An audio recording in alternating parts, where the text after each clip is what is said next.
And then I hate putting you on mute. I always feel really cheeky. I'll speak to you all very soon, okay? So I'll mute you all and then speak to you soon. So, where are you? Mute all. Okay. So, I've got lots of notes to show. Oh, Emma's arrived. There we go. So, yeah, I've got lots of notes to share with you because I was up till late last night. Well, I went to bed and then I got up. And my cats got very excited that I was up thinking it was the morning, but it wasn't. So, as I think, I would imagine, because you're doing a lot of energy work right now, that you're really feeling the energies too. So, yesterday, the 4th planet in a row went retrograde. So, it's quite a crazy time for everyone just now, but if you're doing energy work, it's you can really feel it, and it's energy that you can work with. So retrogrades, people assume that it's a time where it's not good, but it's actually, when they go retrograde, it's almost like it pulls you back. So it's about not just rushing into things or making choices that are not good for you. It's about sitting in the eye of the storm and about reevaluating things. So there will be stuff, because there's Venus in retrograde as well, it's taken us back to things in the past, and it could be past relationships or things to do with business or professional stuff, and it's about looking at how you dealt with it in the past, forgiving others, forgiving yourself, and reevaluating things so that you can make better choices. So, which leads us really into like where we're all at, and so this wise choices thing, I was like, oh, it's really interesting, because I'm back into reading a book that I'm gonna, it's going to be part of the reading list for the 300 hour. But if, I know that you guys are so busy anyway with your practice, but I'll take a screenshot of it anyway, and I'll send the link to you. It's called the Big Book of Dharma, and it's about making enlightened choices. So last year I was down at the London Yoga Festival, and it was all based on, the whole festival was based on Dharma. So today we're speaking about, we were going to be doing the Bhuta Shuddhi. I'm going to give you more information on Bhuta Shuddhi, the mantra. Not the mantra, it's a meditation, but involves silent mantras, visualization. It's a really, really intense tantric meditation. So last night I kind of made a call and thought, I can't see or hold your space when you're in virtual land, and I really want to be able to hold your space. The energies just now are really quite raw. You guys have been doing lots of work, and there's also, we're in the middle of a pandemic. So I think when I see you in real life, we're going to do the intense tantric stuff, because things do come up, and I don't want to do a meditation, intense meditation with you, and then go, bye then, switch off, and leave you to the rest of the day and the weekend perhaps. So I've decided to speak you through it, give you some more information on it, and not ask you for any exam papers on it, because I'm aware I'm throwing a lot of stuff at you. So that's where we're at today. We are going to do a meditation, but we are going to do a tantric meditation, but one that I've used many a time throughout the years, that's helped me through difficult times. And I think using that one will be better and more beneficial for us all today. So as I was saying, we've got the planets in retrograde, and it's about, and a lot of it, you know, it's all interrelated anyway, but a lot of these astrologers or moonologists, all this, they're not aware of the yogic philosophy of things. But when you're aware of that, you can apply it. And so being a yogi is about practicing self-awareness and being aware of your choices. So this book of Dharma, it's basically the guy, Simon Hass, that wrote the book. He, when he was a little boy, decided he was like so interested in the ancient olden days, and he wanted to discover.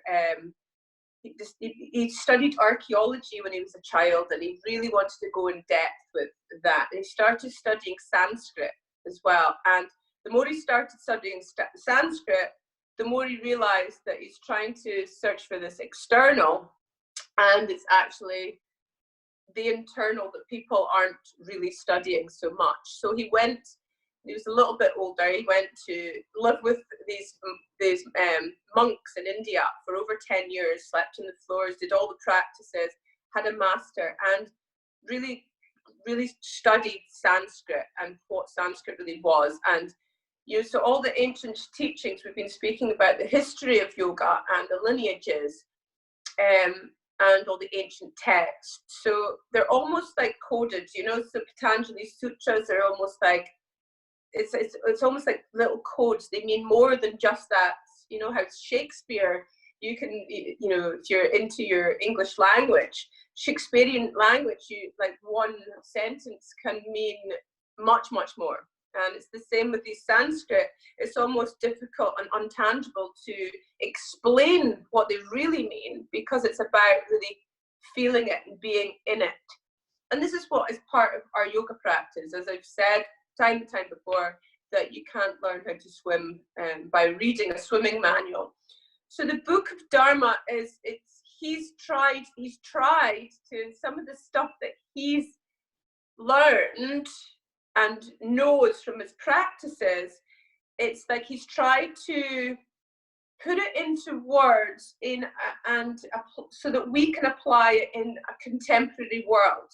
Like a lot of the scriptures, Patanjali's scriptures, it's like, how do we apply that to modern day life? So these codes were back in the days, like 500 BCE, back in the days when India was a really, really rich country. Christopher Columbus and all the people were going over to India for all the riches.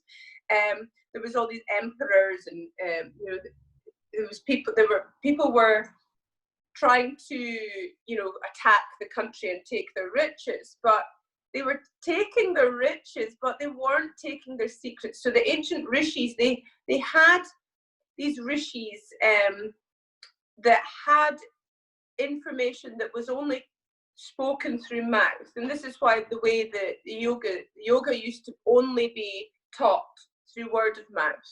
I think that's why I think it's really important that you can't just read it in a book, or there should be some contact. And I know that a lot of you guys feel that too, that it should be a physical thing where you're with your teacher. But the information they gave, it was almost that they had the kings of the day, or the emperors of that time. It wasn't about, this is the information, there you go, do with it what you like. They had to put it into practice. They had to learn it. And the Dharma Code is basically how to be a great king and rule your kingdom. You're thinking, well, we're not kings. We don't have kingdoms. Well, if you look at it from, a different perspective and step out your own way, as I said before, it's about our kingdoms are our lives. So we're coming back to the Bhagavad Gita. We're on the battlefield of life. This is our kingdom. But also we have kingdoms as opposed to our houses, who we live with. And it's also, if we're running a business, who's in our kingdom there, and being a good leader of your kingdom, instead of allowing things to be and being a victim of situations, you have to be able to make wise choices. So there's been so much scientific studies from people that have been on their deathbeds, like what do they wish they'd known. And if you go down to Body, I think it's Body Works or Body Worlds down in London, it's real dead bodies, and it's so interesting. You learn so much about anatomy and the human body from that, and it's absolutely fascinating that they have at the end. It's really positive. It's things that people wish they knew, and this is the thing. It's like, really, your life is about a series of choices.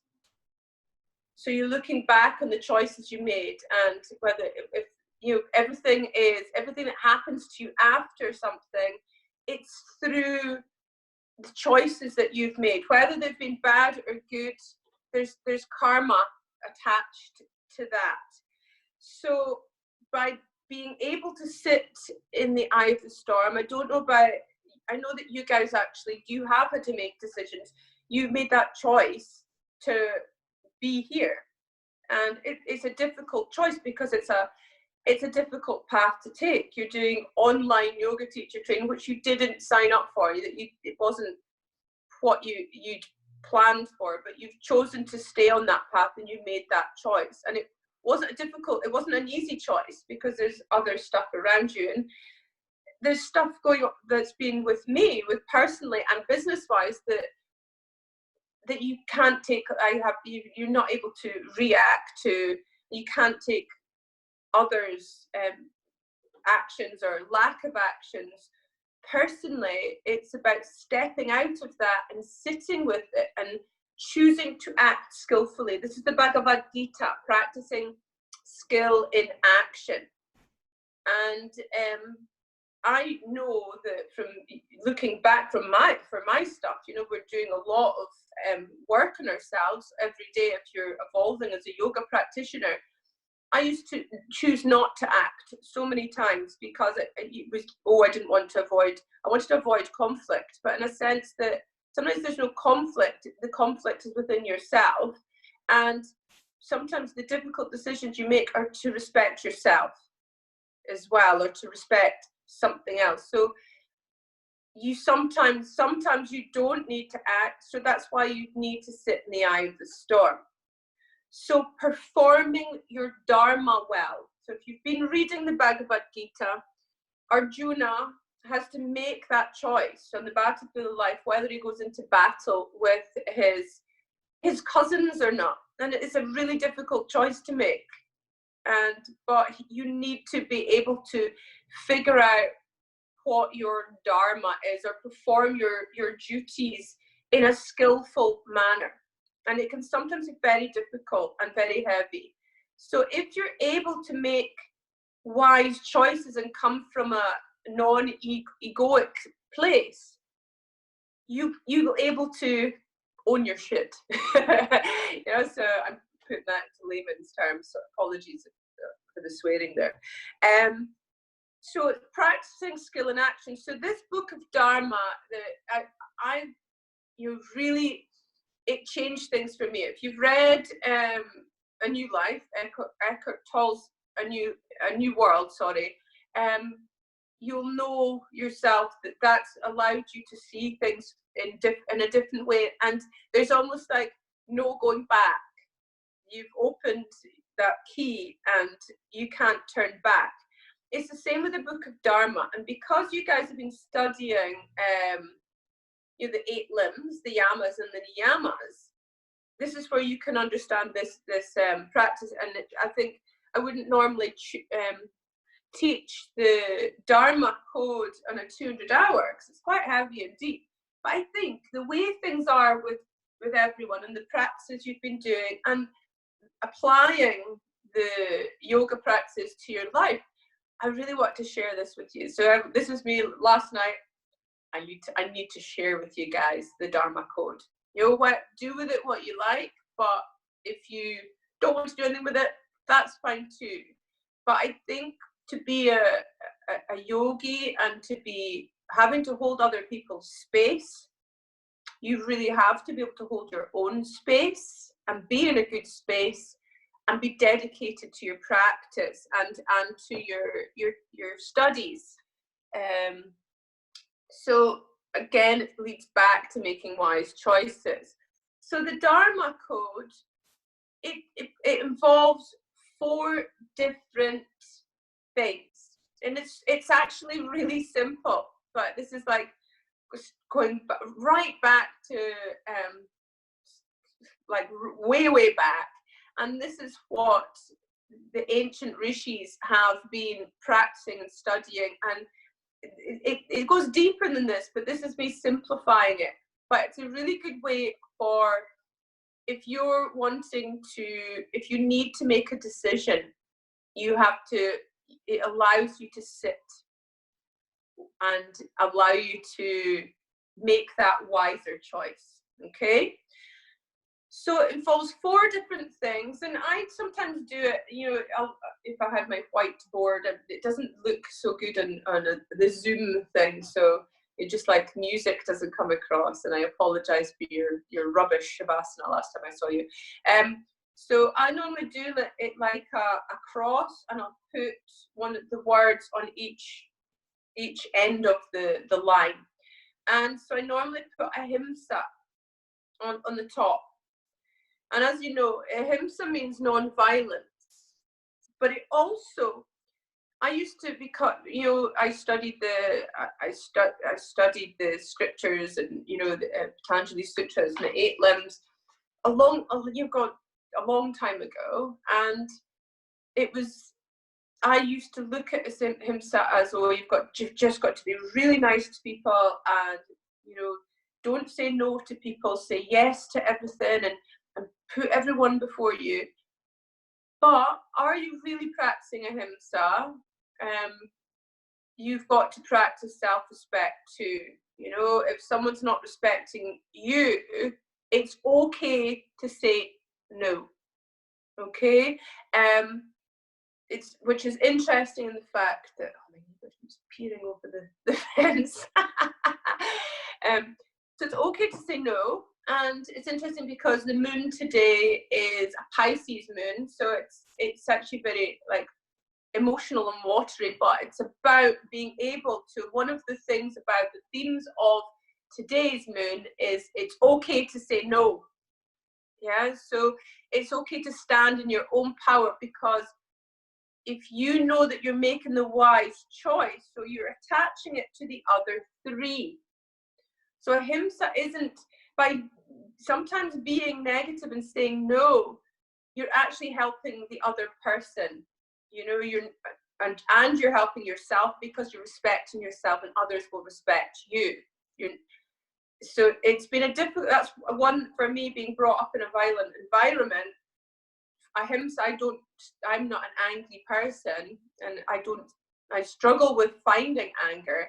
The ahimsa for me, I thought, oh, I've got this, but actually in some ways I was harming myself. So being able to sit in your own space and practice ahimsa for the greater good, not just for that little situation. You open it up to the macrocosm of the microcosm of the situation. Things are, like stepping out of your own way. It's not taking anything personally, and if the other person takes things personally, that's up to them. So not everyone, people can only meet you where they're at. Okay, so ahimsa is the first one, and then the other one is saucha, so purity. So it's not just about having a shower and being clean, which it is as well. You obviously, if you're a bit smelly and you're dirty, you're not looking after yourself. But this is another one which is about owning your shit. It's also about coming from buddhi mind as opposed to manas mind. So having clear, clean thoughts is what, not allowing social conditioning, this is why we do our practices as well. We're clearing the samskaras. This is this past stuff. So this is why it's so interlinked just now with 4 retrograde planets, where it's very much that samskaras, that things that from your past or even past lives are coming up for us, and what do we need to transmute? And if it's a challenge, what is the lesson? Okay, so it's about finding that lesson and clearing away some of the mind stuff, the chitta vritti narodaha, 1.2 of Patanjali's sutras. So we're very much about trying to cleanse and come from a non-egotistical thing as well. So this is again about stepping out of your own way. That's the cleanliness side of things as well. Not allowing things to form stories in your head. Okay, so which leads you into the third one, satya, truth. So sometimes stories get formed in your head, oh my goodness, this and that, and actually stepping out of it, sometimes things happen and you form this story in your head, but that's the story that allows it, almost that keeps you from looking at what really you need to look at, because it's these samskaras or the social conditioning that if you step out of that and look at the truth, the facts, what do you know? So if you go deeper into the sutras, as you're going deeper into the sutras and the mind stuff, it's about perception, so one person, there's the story of the person who thinks that they've seen a snake, but it's actually a piece of rope. It's that same thing. So when you're making a decision, you want to come out of your ego, clear your mind stuff. Is it clear? Am I coming from Bodhi mind or Manas mind? Ahimsa, are you practicing ahimsa towards others and also to yourself? And satya, are you finding the facts, but also satya is Elaine's 20-minute sequence, which was great, is satya, it's like speaking your truth, owning your stuff, being authentic. So, which is about finding your dharma. What is your truth? Now, everyone's truth, even if they're looking at the same thing, or you guys are learning, you're sitting here with me, and I'm saying to you exactly the same thing. You're all hearing the same things, but you'll all be perceiving it from a different perspective and be getting it from a different way, because you've all come from different places or need different things or have different learning styles. So it's about your perception. So being aware of the facts of a situation before making, again, it's about being a curious observer. Instead of judging, be curious about it. What do you really know? Step out of it and be aware. Or be alert, as Boris likes to say, yeah. So that's the third one. So we're moving into the fourth one. So it just makes sense. So you can actually apply this to your life, and it changed things for me. Okay. So, and this is one that you guys have proven that you've been making the choices through using this one, tapas. And it's related to discipline as well. And it's about having passion and dedication and getting things done. So you have to be disciplined to do things and get things, to get things moving, or have that desire of passion to stay on that path. And that's part of the Dharma Code. So we've got ahimsa, we've got satya, and tapas.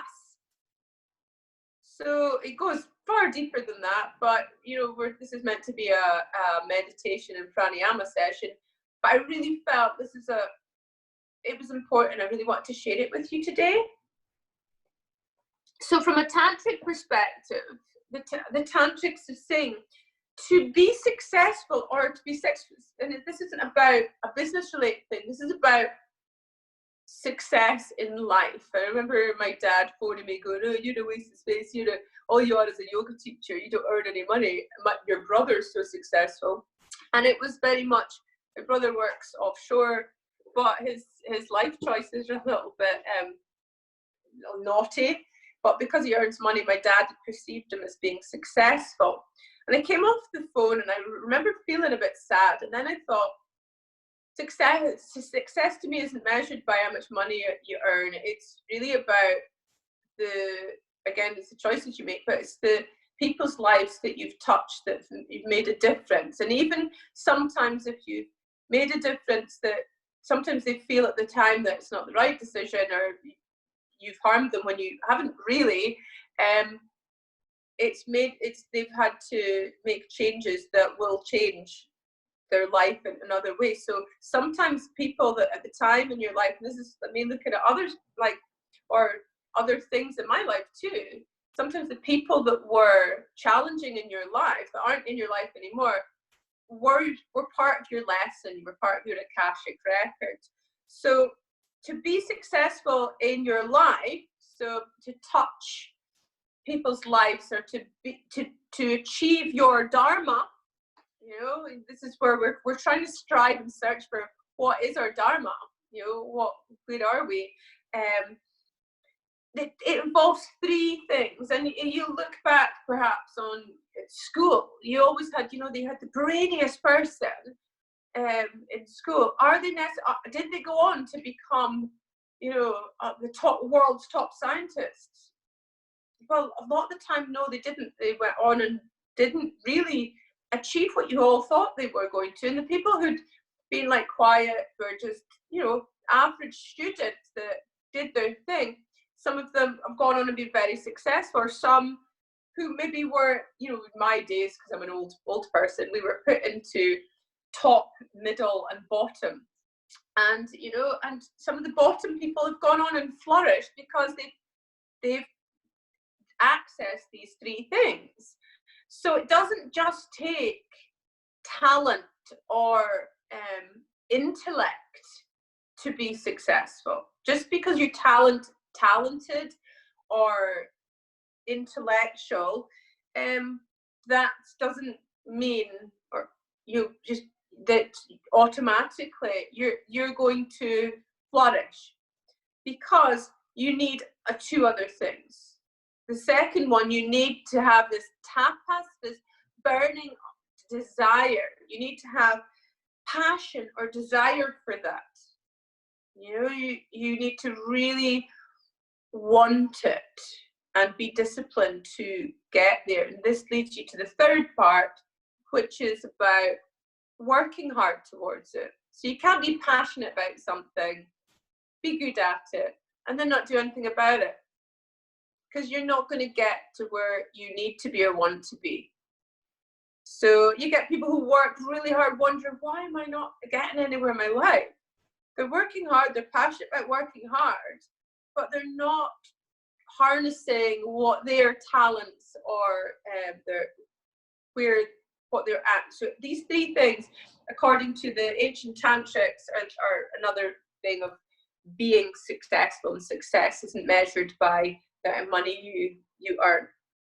Okay, so I'm going through my dharmic codes and everything, making difficult decisions and stuff like that, but knowing that they're choices that I made from Bodhi mind. I realized that you guys have been working really, really hard, and you've been performing your dharmas perfectly right just now.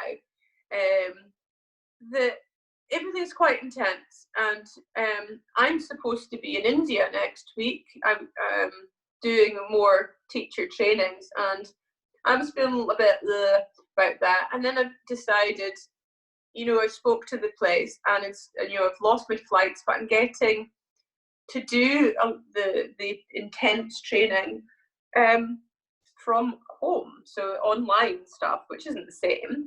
But they're going to start that from the 6th of June, which is like a week's thing, which is fine. And I thought, you know what, that gives you guys the ideal opportunity to have some time out.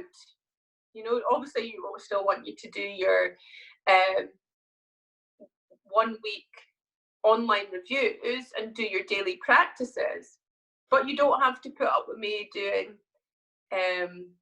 this 2 times a week lectures for 2 weeks. I'm going to give you 2 weeks off. So starting from, I felt, get you in the Friday mood. I know that it's a great way for us all to connect. So we have 2 weeks off and then we're coming back to each other. But I think you all need time to marinate in the lessons, in your own practices, instead of just hearing the noise coming from my mouth. So that's why I've given myself a week after, because I need to be able to hold your space. So in order to do that, I've got to be able to hold my space. So I'm going to do my teacher training thing that I really want, because I still want to learn, but afterwards I want to really dedicate the week after to my own practice and to marinate in my own stuff and be able to hold my space too. And I think this is the thing, it's about making sure you guys are okay, but I also have to, because you guys have been working hard doing all this studying. All the stuff that I've been giving you, it's not stuff that I already had. I've been writing it every week, and I've been writing all the resources, writing all the exams and marking them. So we're all doing a lot of work and we're learning a lot, and it's brilliant I'm enjoying connecting with you all, but I do feel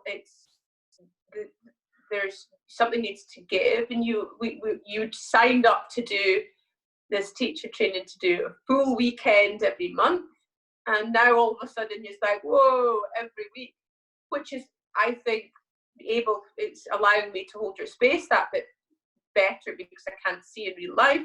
But I think you need some time out, because the pandemic's it's quite hefty. We've now started to get into our routines of life is changing, and and I think you deserve that time. So I thought that's part of the Dharma Code for me as well, for you guys. So I'm going to give you information on Bhuta Shuddhi. So we were speaking on Tuesday. What are we doing for time? Oh, I didn't find. So I'm going to give you information on Bhuta Shuddhi and put it on our Facebook group. So I've created another PDF that I'm not going to give you questions for, don't worry. I've been really, because of when I do things, I really want to do them well. So I don't like to come from a subjective perspective. So I look at everything. But I've read so many different versions of the Bhagavad Gita, the sutras, so that I can give you my version, which isn't your version of what it would be, but it's my own more authentic way of teaching it. So it's the same with Bhuta Shuddhi. I've been practicing a long time. I've been taught it by my teachers, but I wanted to really investigate a bit. So I prepare a lot before I do anything with you guys, and I've been looking into it, and I found it's a 20-minute lecture by a yogi called Sadhguru.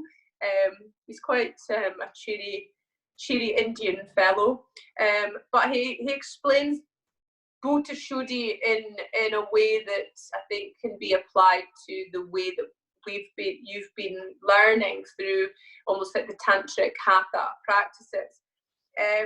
So Bhuta Shuddhi, as I said on Tuesday, we were speaking about dissolving the chakras, so purifying them. So Bhuta Shuddhi also means to cleanse the 5 elements. Okay, so Bhuta means the 5 elements basically, and Shuddhi is like cleansing.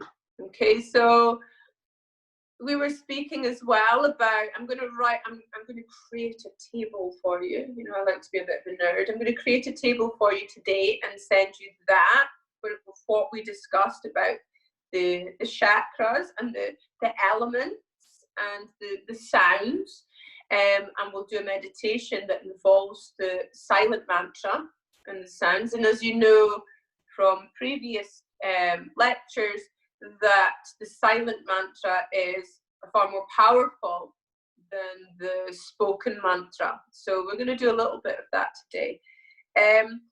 But so it's about cleansing the 5 elements, or dissolving the chakras. You're thinking, what do I getting rid of them? No, it's a bit like, again, this is where it all comes back and it all starts to interrelate. So when I was watching this thing with the Sadhguru yesterday, I was like, right, the Dharma Code, and everything started to come together, that what I wanted to share with you. So basically, dissolving the chakras or cleansing these 5 elements, you're not getting rid of them. What it is as we go along life, we pick up memories or samskaras, and we want to be able to, as we sing about, the breath is the bridge to the mind is the bridge to the soul. So the more we can connect to our mind, so still the mind, and really we can gain access to the key to open up the door to our subconscious mind. And that's where we can really make the changes. And that's where we have stuff that we've picked up and that's why we all perceive things differently. But it's about cleansing it so that when it comes down to it, again, we can make wise decisions. So by buffing up our chakras and dissolving these elements, we can sit in the eye of the storm. We can do the right, or know that we've done the right thing. Whether the other people around you think that you've done the right thing or not, as long as you know that you've come from a wise place and you've done the best that you can, then you can own it. So step up to who you really, really are.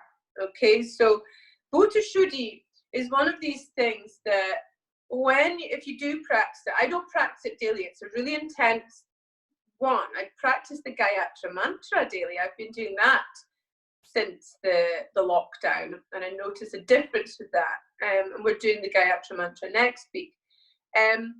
But Bodhishuddhi is far more powerful than if we practice yoga every day.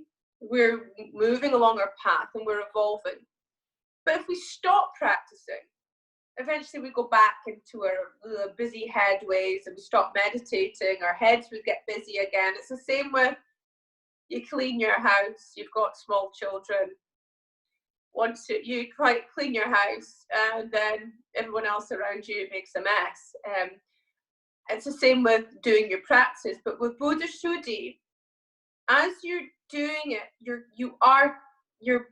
you're dissolving them, or you're cleansing them so much that actually, if you stop doing them, it still made a difference, and there is no going back.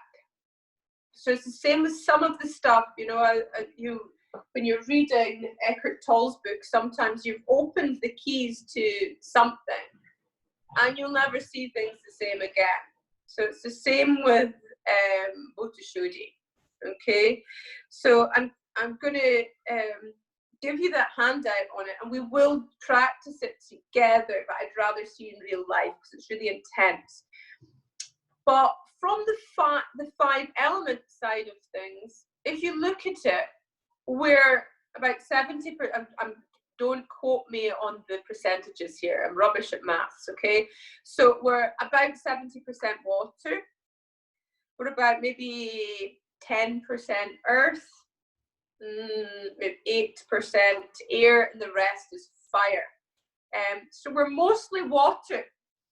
And water has been scientifically proven to hold memory, or to hold vibrational frequency. If any of you have practiced Reiki or are Reiki practitioners or studied vibrational frequencies, there's the the Japanese scientist that did that test that on water. He did a test on the molecules in a glass of water, before and after certain things, and he had 2 glasses of water and wrote on one glass hate and one love, and left that glass of water. And even then the molecules changed, but they had things where they spoke to that the one glass of water in a really horrible way and played terrible, like heavy metal. So maybe some of you are into heavy metal, apologies, but heavy metal doesn't have a high frequency. And afterwards they tested the molecular structure of water, and it wasn't good. And then they had the other glass of water where they spoke really kindly to it and played classical music. I'm not a huge fan of classical music, but apparently that really helps with water and plants and stuff like that. But the molecular structure was so different. So we also know that the planets affect the ocean, affect the tides, they affect our cycles. So if we can be affected so much, and we're 70% water, we are able to affect, so our thoughts, our actions, our words actually can be retained in the water. So it's about trying to keep our water pure and vibrating on a high frequency, because that will affect our perception of life. So it's very much that the universe, we're not sitting looking at the universe. The only reason the universe is here is because we can perceive it. If we weren't here to perceive the universe, there would be, it goes quite deep anyway. So we're having a very deep Friday. But I'm just trying to it's all based in this Dharma Code, and then we're going to transmute stuff with violet light and feel better. So then the next part is earth, and it's about trying to keep our earth nice and sweet and lovely. And then we're all aware as yogis how to harness the air part of us. So this is the breath, so we can change that, and yourself from that percentage of what our bodies are of air, we can harness that, and it's really powerful. So if we can help you change the frequency of the rest of our elements, then how amazing is that? And how much can we positively take take hold of the reins, with Bodhi mind as opposed to Manas mind, and really know that we're not victims of our life. We're choosing these roles in a sense. So, and then it comes to fire. We've got less fire in our body than all of the elements, but we need that fire. This gives us that tapak, that's burning spiritual ardor. It gives us passion. That's why we procreate in a sense. Humans wouldn't exist without fire. It gives us the drive. But we need to try and control this fire as well. There's 5 different elements of fire coming from the tantric perspective, but the only ones that we need to know about, or you don't need to know about this if you're taking your practice further, but I want to share with you. The reproductive fire, digestive fire, and the mind fire, the fire of the mind. So that's the 3 that we want to harness. So if we master the elements within us, then we master ourselves. Okay, so it's knowing how to harness the elements within us. So this is what Rota Shuddhi is about, and it's quite exciting, but because it's a tantric practice, it's very, very systematic, and it's quite complex. I mean, I'm having sinus issues and headaches just now. I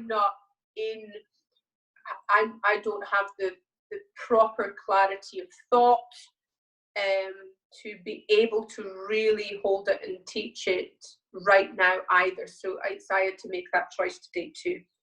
So we're going to do a kind of part of it. So after we've done our tantric meditation, just so you can get the feeling of the silent mantra in each chakra. It's still quite powerful. Okay, so I think I've spoken enough. You'll be like, your ears will be dirling. So get yourself in a very nice, comfortable position. We're going to begin. Before I talk you through our tantric meditation, we're going to sit and practice some pranayama. So the pranayama that I've chosen for today, instead of a heavy tantric one, is a nurturing one.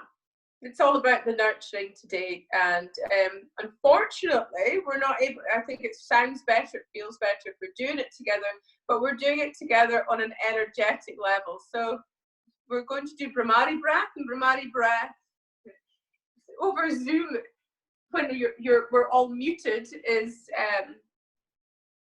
different, but it means you'll be able to feel the vibration of your own self with a big S. And I think because we're speaking about wise choices, the Dharma Code, performing your Dharma, I think practicing Brahmari breath from on your own, but we're all together at the same time, might be quite an interesting prospect. So find yourself in a comfortable seated position, and we all will practice Brahmari breath, but I'm going to talk you through it quickly just in case I don't want to make assumptions. Breathing in through the nose, mouth is closed, and breathing out through the nose and making a humming sound with your lips together. So shoulders are back and down, chin is slightly tucked in. Make sure there's no tension in the body, and you can close your eyes if you like. So we're going to do a few rounds of Brahmari breath before I lead you into meditation. Okay, here we go.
Finish your last round and prepare yourself for your meditation.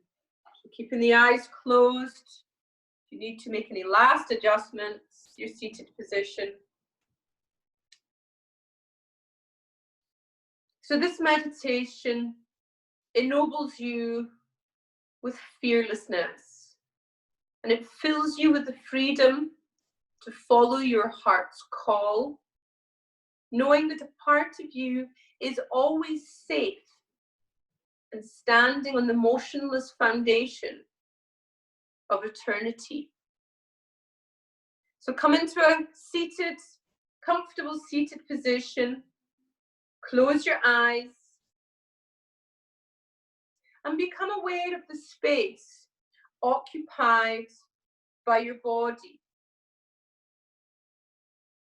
Relax your whole body, starting at the top of your head. Relax facial muscles, neck, shoulders, chest, back, internal organs, hips, legs, and feet. Now become aware of the space inside your body. For a minute, do nothing but be aware of the inner space of your body.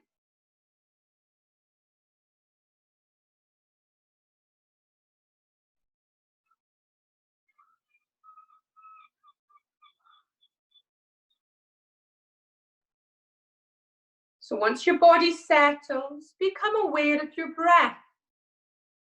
Make sure you're breathing gently and smoothly, and that there's no noise or unevenness in your breath. For a few moments, watch the natural flow of your breath.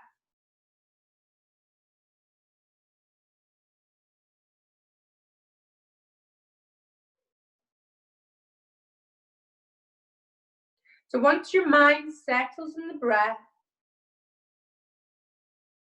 bring your attention to your abdomen. Allow your mind to rest behind the navel.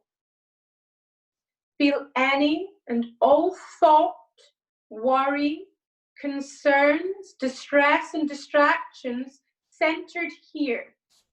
Every thought and feeling that preoccupies your attention is concentrated in this space. Pause and feel the sum of your thoughts and feelings there for a moment or two. And now, as you inhale, without forcing your breath, consciously let any anxieties, fears, anger, or thoughts, all the things you want to let go of, rise to your heart center. For a brief instant, pause your breath. See and feel violet light transform all of your concerns into an awareness of complete ease and freedom. In other words, experience violet light dissolving all thought and worry. Sense violet light invoking perfect clarity, inspiration, and wisdom. It's important to feel that the violet color and the positive feelings you associate to it is more powerful than and is actually dissolving some of your concerns. Exhale effortlessly and see the violet light rise upward and out the top of your head. Feel the letting go of all stress. Feel free of all pressures. Feel open and at peace. So inhaling, letting anxieties, fears, anger rise to your heart center. Pause your breath and allow the violet light to transmute it into clarity, inspiration, and wisdom. And as you exhale, see the violet light rise upwards and out the top of your head, letting go. So repeating this technique, remembering not to work or try, simply do without exerting any effort. Continue with the practice effortlessly. At the end of each inhale, gently pause and feel violet connect you to complete freedom and peace.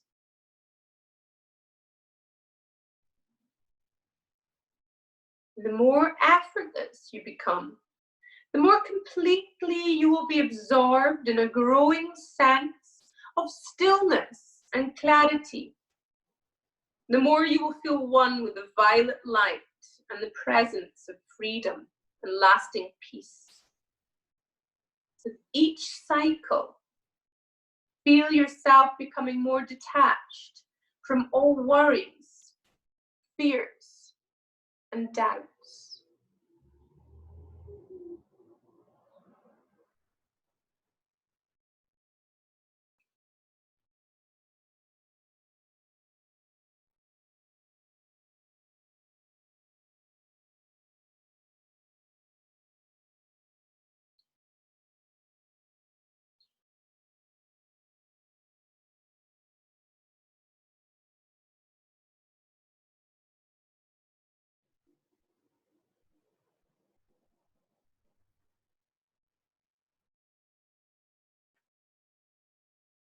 So when you're aware that your mind has become completely quiet, rest in that feeling, surrounded by violet light. Eventually, allow this light to lead you to a place where no limitations exist.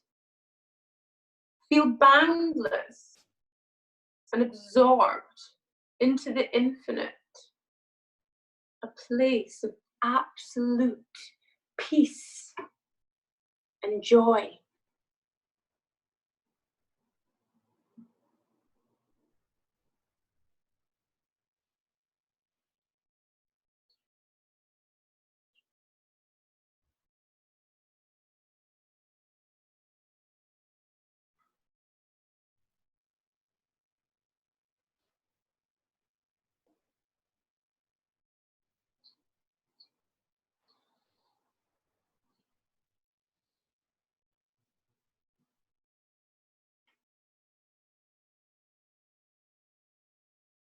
So now you're going to take your awareness to the base of your spine, where Muladhara Chakra lies.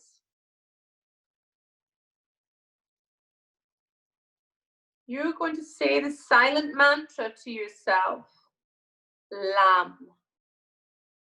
Say Lam. Place that mantra at the base of your spine. Lam.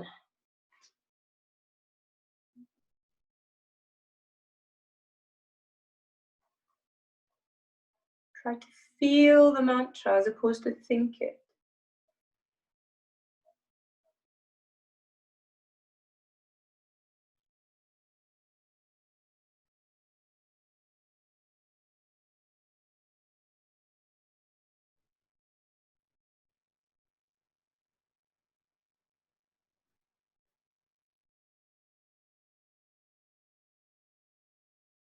Taking your awareness into the pelvic area for Svadhisthana Chakra.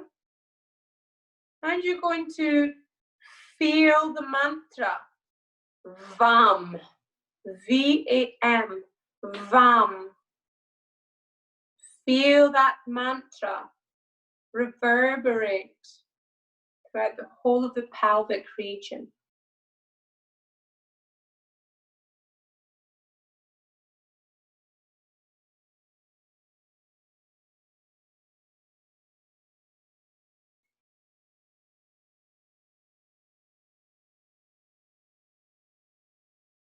Now going up the spine to the navel point, the solar plexus area, coming into Manipura Chakra.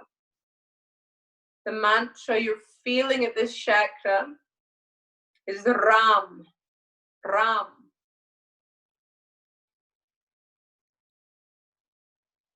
This is the seat of transformation, self-confidence, strength, power, psychic abilities sometimes. Ram.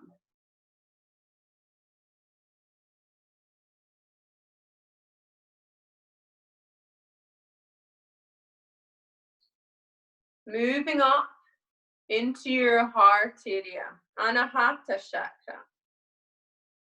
The mantra you're feeling in this chakra is Yam, Yam.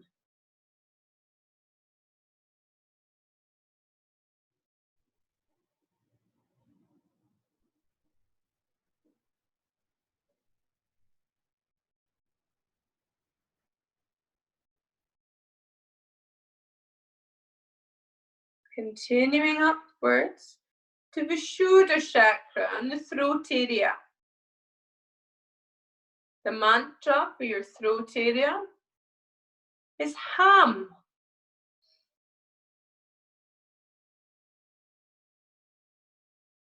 Ham. So this is spiritual, or this is a plane of willpower and one-pointedness and purity and the access to understand and communicate the spirit of the teachings. So moving up to Ajna, or Ajna Chakra, the command center. Soham. Soham.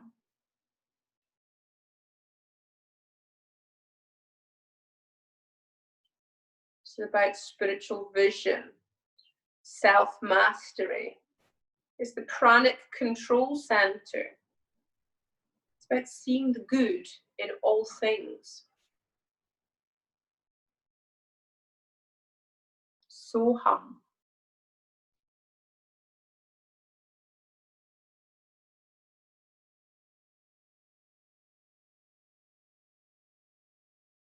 So moving up to the fine, so Ajna Chakra, as you know, is in between the eyebrows, but moving up to the crown center, Sahasrara.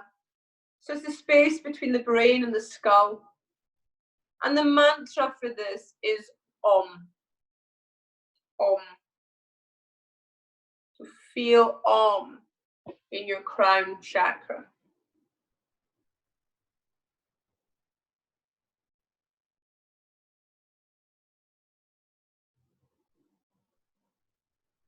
Now allow this to move through your whole body and allow it to awaken all the cells in your body. Feel the vibration of Om throughout the whole of your body. Feel it surrounding your body and your aura.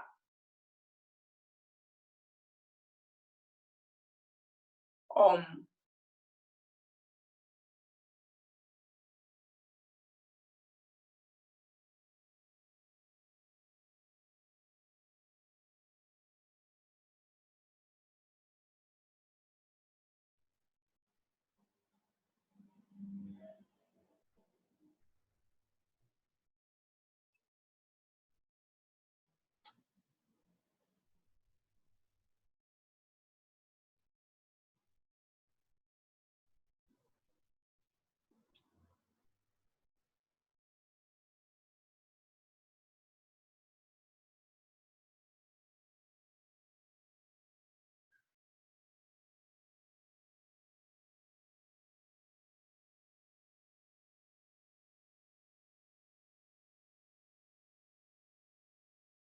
When you're ready, bring your awareness to where you're sitting.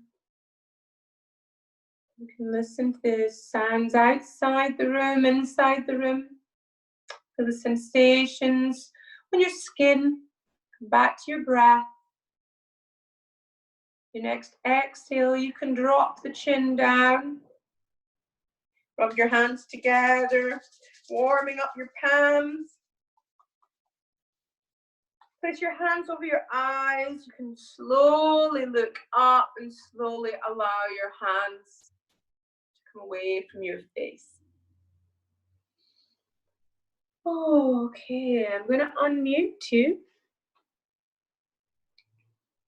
Let's see.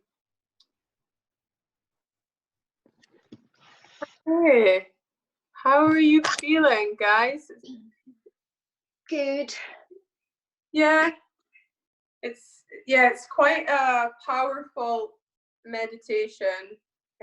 So hopefully that was all right for you guys today. If you've got any questions, give me a shout. I'm going to put more stuff on Bhuta Shuddhi onto Facebook group. I'll put a recording of this back on.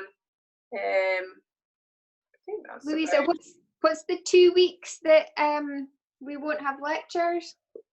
So my training starts on the 6th of June. Wait, I'll grab my diary so I'll tell you.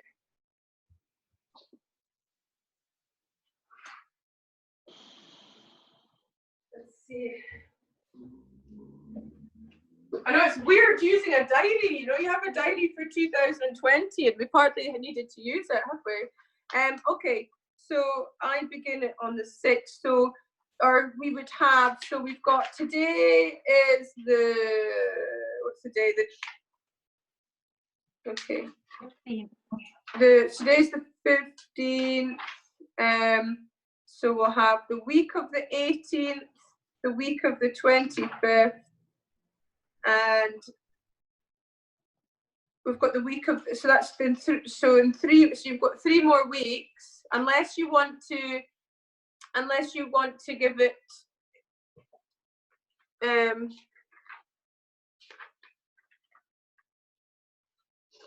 unless you want to give it 2 weeks and then have a 2-week break, or do you want to keep going for 3 weeks and have a 2-week break? What works for you guys? Do you want to think about it and let me know on the Facebook group instead of me throwing it on you? Yeah? Probably keep going for as long as we can until you start, and then you have your week to assimilate it all. Yeah, because then when I come back, I'll be able to share more with you as well. And it means you guys will feel fresher and more ready to go again as well. I think you don't want you to feel like you're burning out and you're not enjoying it and it's becoming work and a task. I think that's the whole thing about it. It's about experiencing it with joy and fun and play. And I'm not getting to play with you or have as much fun. You can't play so much in Zoom, and the spiritual practice can get really heavy, and you need to be able to connect to that inner child part of you as well, and be able to feel nurtured and happy. And I want you to feel happy and safe and enjoy it and have fun too. So I think maybe we might try and do like some sort of variation of an Osho active meditation, but I don't know how. We'll have to do it so we choose the music, but you all play the music to yourselves instead of me playing it to you or something. We'll figure it out, but I think we need a bit of a spiritual dance-off thing as well before we have that 2 weeks. We need to feel that we're embracing life as well. So the 6th of June is when I start that course. So that's on the Saturday. So you'll still have Tuesday the 2nd and Thursday the 4th of June. And you never know. We might be allowed to see each other. Hopefully I'll be able to get to see you in July. Maybe June. We don't know. We'll just have to wait and see. So we'll go with this, and thank you for continuing on your journey with me. Have a lovely weekend. And if you've got any questions or if anything comes up for you and you want to speak about it, you know that anything that you say to me doesn't go any further, and I am here to hold your space. Okay, so have a lovely weekend, and it's lovely to see everyone's faces, and thank you for coming along this morning. I'll send you lots of kisses. Okay, lots of love. Bye. Bye, guys. Bye. Bye.